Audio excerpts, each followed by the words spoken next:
Hi student, welcome back बच्चों। इस lecture में हम लोग इलेक्ट्रोमैग्नेटिक इंडक्शन और एसी से जितने भी इंपॉर्टेंट क्वेश्चन है जो बिहार बोर्ड में आने वाले हैं उन सभी क्वेश्चन को हम लोग डिस्कशन करेंगे। ठीक है, तो चलो इसको पहला क्वेश्चन से स्टार्ट करते हैं हम लोग। Which of the following law is based on the principle of conservation of energy. इसमें कौन से लॉ जो है एनर्जी कंजर्वेशन पे बेस्ड है? तो पता है एम्पियर्स लॉ, तो ये तो है नहीं पहले। ठीक है, फैराडेज लॉ भी नहीं है। ये जो है आपका लेंज लॉ, क्या है? लेंज लॉ जो है ये law of conservation of energy based है। कैसे बेस्ड है? तो देखो, मान लो एक लूप है और एक बार मैग्नेट को हम लोग क्या कराते हैं, इसको मूव कराते हैं। मान लो नॉर्थ पोल है, साउथ पोल है, तो जब जब क्या करेंगे, इसके पास लाएंगे या इससे दूर लेके जाएंगे, इसके पास लेके या फिर इसको दूर लेके जाएंगे। ठीक है, तो क्या होगा यहाँ पर, जब जब पास या दूर लेके जाएंगे तो क्या होगा, इसमें करंट देखने को मिलता है। और ये करंट का मेन कॉज जो है ये मैकेनिकल एनर्जी जो होता है इलेक्ट्रिकल एनर्जी में कन्वर्ट होता है। तो इस तरह से एनर्जी पे कंजर्वेशन में बेस्ड है। ठीक है, चलो नेक्स्ट क्वेश्चन देखते हैं हम लोग। कह the self inductance of A solenoid depends on. तो बच्चों, कोई अगर सोलेनॉइड है, मान लो ये सोलेनॉइड है, तो सोलेनॉइड का जो सेल्फ इंडक्टेंस होता है आपको पता होगा। जो सेल्फ इंडक्टेंस होता है एल इज इक्वल टू होता है mu not N square S L into A. Mu not small N क्या, number of turns per unit length. Per unit length में जितना नंबर ऑफ टर्न है उसको स्मॉल एन से दिखाते हैं। एल जो है यहाँ पर लेंथ ऑफ सोलेनॉइड है और एन जो है नंबर ऑफ टर्न्स मान लो। ठीक है, तो किस पे डिपेंड किया? The number of turns per unit length पे डिपेंड करेगा, ये तो करेगा ही करेगा। The length of the solenoid यानी ये भी करेगा, यानी बोथ बी एंड सी, मतलब ऑप्शन क्या हो जाएगा, बी और सी दोनों हो जाएगा। चलो अगला कर रहा है, the peak value of an alternating current is 10 ampere, it's root mean square value. तो पीक वैल्यू क्या होता है? देखो, किसी मान लो आईआरएमएस पूछ रहा है, तो आईआरएमएस क्या होता है बच्चों? जो पीक करंट होता है बट्टे √2, और यहाँ पर आई नोट बाई √2। तो एक बात याद रखना कि जो 1/√2 का वैल्यू होता है ये होता है 0.707। 1/√2 का वैल्यू इतना होता है, तो पीक करंट कितना है यहाँ पर 10 एम्पियर। तो 10 इंटू 1/√2 का वैल्यू देखो तो 0.707, तो कितना आंसर हो जाएगा? देखो ये डेसिमल यहाँ खिसक जाएगा, तो जो आपका आईआरएमएस निकल के आएगा कितना आएगा, आईआरएमएस जो आएगा 7.07 एम्पियर। तो 7.07 एम्पियर, ऑप्शन नंबर बी हो जाएगा। चलो अगला क्वेश्चन कर रहा है, in a purely inductive circuit the power factor is. तो देखो, इंडक्टिव सर्किट हो चाहे पावर क्या होता है, देखो पावर जो होता है आपका वो होता है आईआरएमएस, ईआरएमएस यानी वीआरएमएस, cos फाइव होता है पावर फैक्टर। तो इंडक्टर और कैपेसिटर, प्योरली कंडक्टिव सर्किट और इंडक्टिव सर्किट में जो होता है फाई का वैल्यू पाई कितना होता है आपका, π/2 होता है मतलब। तो पावर लॉस नहीं होगा यहाँ पे, पावर लॉस नहीं होगा, तो पावर फैक्टर कितना होगा? पावर फैक्टर यानी फिर क्या हो जाएगा, पावर cos फाई को यहाँ बोलते हैं हम लोग पावर फैक्टर, इसको बोलते हैं पावर फैक्टर। और प्योरली कैपेसिटिव और इंडक्टिव सर्किट में पावर फैक्टर कितना होता है? 0 होता है। प्योरली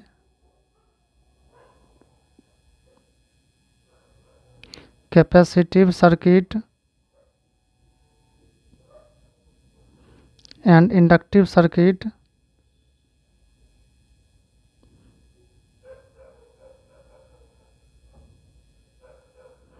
जो आपका cos फाई क्या होता है, 0 होता है। Power factor equal to 0। ठीक है, तो यहाँ पर 0 हो जाएगा। अगला क्वेश्चन कर रहा है, in an AC circuit containing only capacitor the phase difference between current and voltage is. अभी बताए थे पावर फैक्टर 0 होगा क्योंकि फाई का वैल्यू कितना होता है, 90 डिग्री होगा।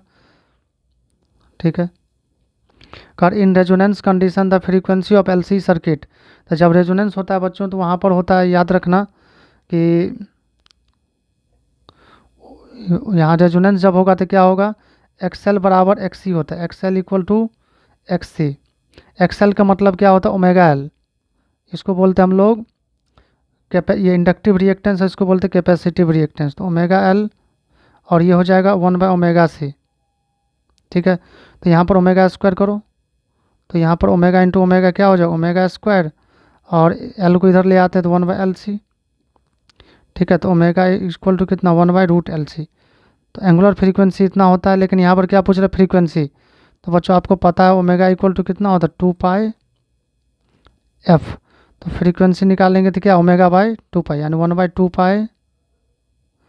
ठीक है, ओमेगा/2π, और यहाँ पर क्या है, √LC जाएगा, तो √1/LC। तो कौन सा आंसर हो जाएगा, देखो ये नंबर। ठीक है, समझ में आ गया, गलती नहीं करना ये। ठीक है, ये बता रहे हैं XL इक्वल टू XC होता है, और XL का वैल्यू ओमेगा L होता है, और ओमेगा C का वैल्यू 1/ओमेगा C होता है। चलो नेक्स्ट क्वेश्चन का रहा है, which of the following devices is based on the principle of electromagnetic induction. Electromagnetic induction पे बेस्ड कौन सा है, तो बताओ, इलेक्ट्रिक जनरेटर है, जो तुमको पता है जी EMF होता है, क्या होता है, -d∅dt। इतना ही EMF आता है। माइनस बताता है कि ये अपोज करेगा, चेंज इन फ्लक्स को क्या करेगा, अपोज करेगा। और ये लेंज लॉस आता है, ये नेगेटिव साइन किसके कारण होता है, माइनस साइन कम्स फ्रॉम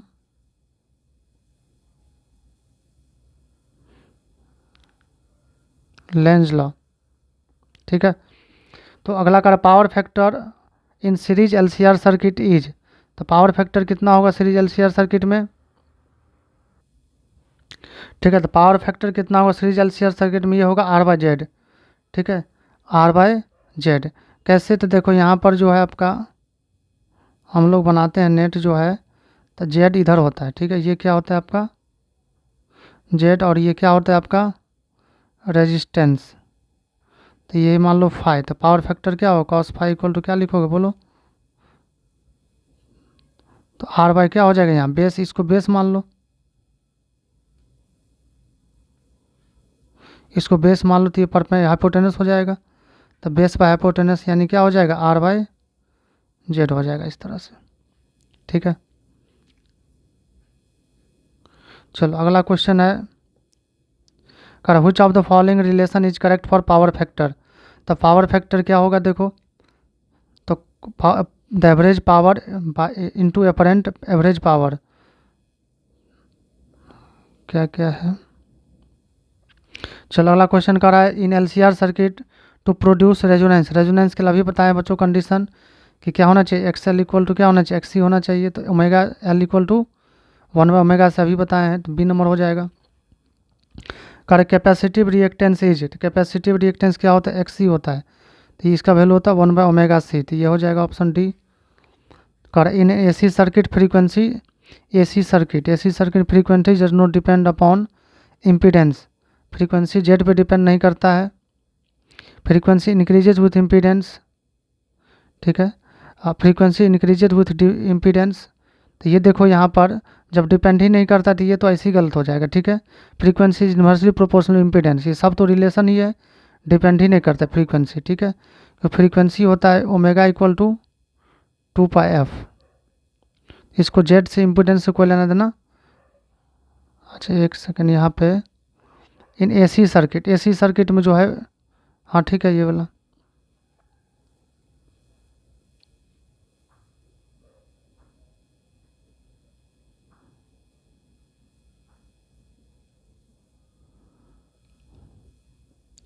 तो कह रहा है which of the following is correct for transformer. Transformer के लिए क्या कर सही है, तो ट्रांसफार्मर क्या करता है बताओ, स्टेप अप और स्टेप डाउन करता है। AC वोल्टेज क्या करता है, स्टेप अप और स्टेप डाउन करता है। इट इंक्रीजेज और डिक्रीजेज AC वोल्टेज। ठीक है, स्टेप अप का मतलब वोल्टेज बढ़ाना, स्टेप डाउन का मतलब वोल्टेज को घटाना। ठीक है, कहा the relation between peak current and root mean square current. तो बताए थे IRMS इक्वल टू क्या होता है, I0 peak current by √2। Peak current मतलब मैक्सिमम करंट, इससे ज़्यादा नहीं हो सकता है। ठीक है, तो RMS equal to I0 by √2। तो यहाँ पर ये हो जाएगा, RMS निकालोगे तो अरे हेनरी या henry per metre is unit of henry per metre. तो हेनरी पर मीटर बच्चों ये जो होता है आपका परमिएबिलिटी का होता है, किसका होता है, मैग्नेटिक परमिएबिलिटी का यूनिट होता है। ठीक है, अगला कर hot wire instrument measures. Hot wire instrument जो है जनरली AC वोल्टेज को मेजर करता है। ठीक है, AC वोल्टेज, AC मतलब AC पैरामीटर है। ठीक है, तो एवरेज वैल्यू ने उसको क्या बोलते हैं, RMS AC को मेजर करता है, किसको करता है, RMS AC को। करे if N1 and N2 are number of primary coil and secondary coil of step up transformer, then step up के लिए देखो यहाँ जो आउटपुट वोल्टेज है सब output secondary voltage output by कितना प्राइमरी सेकेंड ये होता है NS/NP, ठीक है। और आउटपुट के लिए ज़्यादा चाहिए ये कम चाहिए तो NS ग्रेटर देन क्या होना चाहिए NP, तो N2 ज़्यादा होना चाहिए तो ऑप्शन नंबर बी हो जाएगा। अगर power factor of LR circuit, LR circuit का पावर फैक्टर कितना होगा तो देखो LR सर्किट तो ये तो रेजिस्टेंस हो गया और ये क्या हो जाएगा बताओ, ये हो जाएगा आपका XL, तो ये वाला जो है आपका क्या हो जाएगा Z, तो Z बराबर क्या हो जाएगा Z इज इक्वल टू हम लोग जानते हैं Z equal to root under आपका R स्क्वायर प्लस XL के स्क्वायर, और XL क्या होता है ओमेगा L, तो R के स्क्वायर यहाँ पर लिख सकते हो Z is equal to R square plus omega L का, रुको इसको फ्रेश में लिखते हैं, ठीक है। तो यहाँ पर Z इज इक्वल टू हो जाएगा under root R square plus omega square L square, ठीक है। और यहाँ पे फाई होता है तो कॉस फाई क्या लिखेंगे हम लोग R/Z, तो R/Z यानी R/A हो जाएगा, तो बी नंबर हो जाएगा, ठीक है। चलो अगला क्वेश्चन कर रहा है when an ammeter is shunted its measuring range, जब किसी एमीटर को क्या करते हैं शंटेड करते हैं। शंट मतलब क्या है कि बच्चों एमीटर के पैरेलल क्या करना है एक शंट रेजिस्टेंस लगा देना है। शंट रेजिस्टेंस क्या होता है वेरी स्मॉल रेजिस्टेंस होता है जो हमेशा पैरेलल में कनेक्टेड होता है गैल्वेनोमीटर के, ठीक है। तो ये क्या करता है इंक्रीज कर जाता है, उसका मेजरिंग रेंज क्या हो जाता है इंक्रीज कर जाता है, क्योंकि करंट क्या है बढ़ गया। जैसे मान लो यहाँ पे एक गैल्वेनोमीटर है, ठीक है, गैल्वेनोमीटर है तो यहाँ पर क्या करते हैं शंट रेजिस्टेंस, तो जब इससे मान लो करंट पहले 10 एम्पियर था तो 10 एम्पियर दो पार्ट में बढ़ जाएगा। इधर मान लो करंट अगर IG ले लिया तो ये क्या हो जाएगा टोटल करंट अगर I गया तो क्या होगा यहाँ पर बोलो I माइनस IG, तो इसका रेंज बढ़ जाएगा ना मेजरमेंट करने के लिए, तो इसलिए रेंज बढ़ जाएगा, ठीक है। अगला क्वेश्चन देखो the relation between peak current and I naught root mean square current, अभी पढ़े हैं जस्ट हम लोग IRMS रूट 2 ये वाला हो जाएगा। अगला क्वेश्चन कर रहा है a charge Q moves in a region where electric field E and magnetic field भी both exist then force on it, तो अगर इलेक्ट्रिक फील्ड और मैग्नेटिक फील्ड दोनों प्रेजेंट है तो चार्ज पे नेट इलेक्ट्रोमैग्नेटिक फोर्स लगता है, और एफ नेट जो होता है यहाँ पे Q इंटू बी, सॉरी यहाँ पर ये गलत हो जाएगा, ये ना हो जाएगा C Q into E plus V cross B। यहाँ पर क्या होता है बच्चों कि जो नेट फोर्स होता है वो क्या होता है electric force plus magnetic force होता है, तो Q इंटू E प्लस क्या होगा Q into V cross B होता है, ठीक है, इस तरह से होता है। तो यहाँ पर अगर Q कॉमन लोगे तो क्या होगा देखो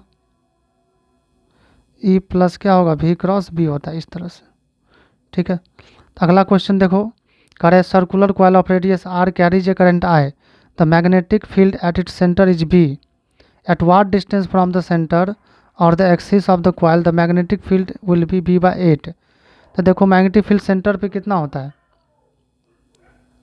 एट सेंटर जो होगा B इज इक्वल टू कितना होगा बोलो म्यू नॉट I/2R होता है सेंटर पे, ठीक है। तो कह रहा है सेंटर पे इतना होता है और एक्सिस पे किसी पॉइंट पे एक्सिस के किसी पॉइंट पे जो मैग्नेटिक फील्ड का वैल्यू होता है कितना होता है म्यू नॉट N I, यहाँ पर R²/2 x² plus R² power 3/2 होता है, ठीक है। आप इसी फार्मूला से निकाल लेना, यहाँ B/8 कर देना, यहाँ पे B/8 और इसको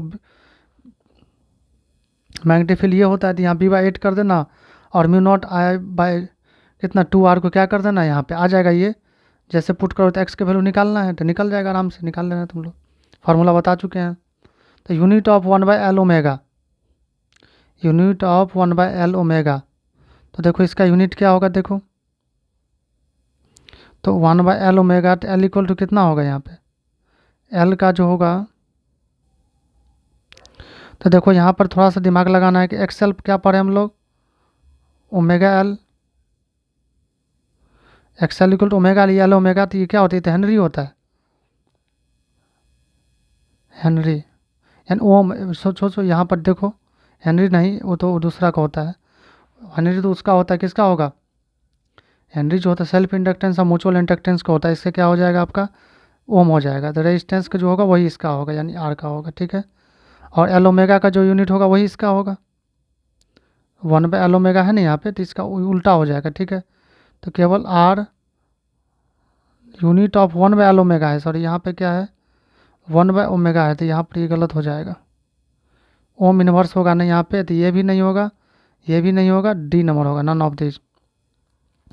तो द कन्वर्ट एगो टू कन्वर्ट टू होना चाहिए यहाँ पे, to convert a gallon into voltmeter requirement is क्या होगा, अगर किसी गैलन इंटू वोल्ट मीटर पर लगाते हैं तो हाई रेजिस्टेंस क्या करते हैं सीरीज में लगा देते हैं। मान लो कोई गैलोमीटर है, इसके साथ क्या किए हाई रेजिस्टेंस लगा दिए, इसके साथ सीरीज में थी, किस में कन्वर्ट हो जाएगा ये अब वोल्ट मीटर में कन्वर्ट हो जाएगा। Phase difference between current and potential difference is phi, then power factor will be, power factor क्या होता है कॉस फाई। ऐसा यूनिट ऑफ डीके कांस्टेंट, ठीक है, डीके कांस्टेंट कैसा यूनिट क्या होगा, हर्ज भी नहीं होगा। अच्छा डीके कांस्टेंट देखो यहाँ पे, देखो एक्चुअली ये है रेडियो एक्टिविटी का, इसको हम डिस्कशन करेंगे बाद में। क्वेश्चन ये है in AC circuit the current and voltage are given by I equal to 5 cos omega T और भी इक्वल टू इतना दिया है। Power loss in the circuit, तो पावर कितना लॉस होगा बताओ। तो देखो यहाँ पर जो पावर फैक्टर है, देखो साइन का यहाँ पर साइन लिखा है, यहाँ पर कॉस लिखा है, एंगल यहाँ पर देखो ओमेगा टी और यहाँ पर भी ओमेगा टी, नहीं दोनों में जगह साइन ही है, नहीं एक सेकेंड, अच्छा वोल्टेज में साइन है और इसमें क्या है कॉस है, तो फाई का वैल्यू क्या होगा, वोल्टेज और करंट के बीच में फाई का वैल्यू कितना होगा बोलो। यहाँ पावर फैक्टर के लिए फाई ज़रूरी है, तो ये कितना हो जाएगा 90 डिग्री। अच्छा जब 90 हो जाएगा तो कॉस फाई कितना होगा 0, यानी पावर फैक्टर 0 होगा, ठीक है, कोई पावर लॉस नहीं होगा, वाटलेस करंट होगा ये। The value of maximum amplitude produce due to interference of two wave is given by, maximum amplitude क्या होगा, दोनों का डायरेक्ट सम होता है। मैक्सिमम एम्पलीट्यूड के केस में क्या होगा देखो यहाँ, the value of maximum amplitude produce due to interference of two waves is given by इतना। यहाँ पर लेकिन एक गड़बड़ है क्या, देखो ये एंगल सेम नहीं है, यहाँ पर साइन के टर्म नहीं है, ये साइन कॉस है और यहाँ पर साइन है, तब दोनों के बीच में फेज डिफरेंस कितना, फेज में एंगल का डिफरेंस, तो इसको कॉस में ले जा, कॉस को साइन में ले चलो, तो 3 साइन, इसको लिख सकते हैं 90 डिग्री प्लस ओमेगा टी, कोई दिक्कत नहीं इसमें। तब एंगल डिफरेंस कितना है, जो फाई है कितना है देखो यहाँ π/2 है, यानी 90 डिग्री। तो मैं एम्पलीट्यूड में जो आपका ए नेट होता है रिजल्टिंग वेव का amplitude, amplitude of resulting wave